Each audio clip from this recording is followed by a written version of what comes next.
Napoléon n'a jamais dit qu'il souhaitait reposer aux Invalides. Pour vous rappeler les choses, Napoléon meurt le 5 mai 1821 sur l'île de Sainte-Hélène, au large de l'Afrique, là où il était exilé. Et dans son testament, il dit à peu près ces termes: « Je désire que mes cendres reposent sur les bords de la Seine, au milieu de ce peuple français que j'ai tant aimé. » Cette phrase va être choisie pour déterminer ce lieu qui est au bord de la Seine, effectivement, et c'est à ce moment-là qu'on va choisir le projet de Visconti. Donc Visconti, c'est celui qui va être choisi, dont le projet va être choisi pour réaliser le tombeau de Napoléon.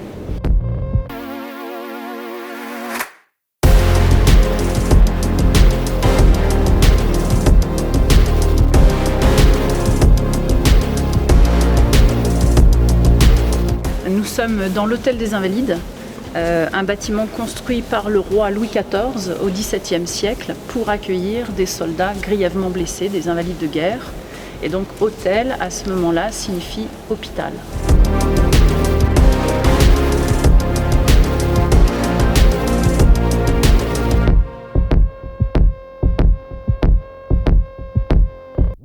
Aujourd'hui, nous sommes dans le Dôme des Invalides plus spécialement, qui à l'origine est l'église royale de Louis XIV. Alors, l'architecture du Dôme des Invalides, c'est une base carrée, et puis ensuite on a une forme circulaire sur le dessus. De nos pieds jusqu'à là-haut, il y a environ 80 mètres. Et à l'extérieur, le bâtiment est haut environ de 100 à 105 mètres. C'est le bâtiment le plus haut de Paris.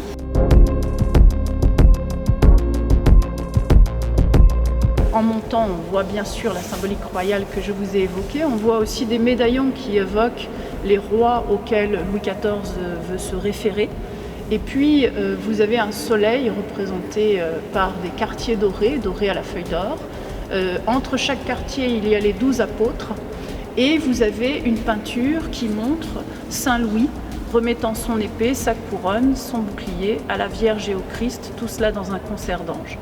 Et vous allez avoir de multiples détails. Alors la dorure n'est pas faite de la même manière que celle du dôme d'origine en tous les cas. Et puis vous avez les peintures murales ou les sculptures. Donc les peintures murales sont là des éléments qui sont réalisés à l'époque de Louis XIV.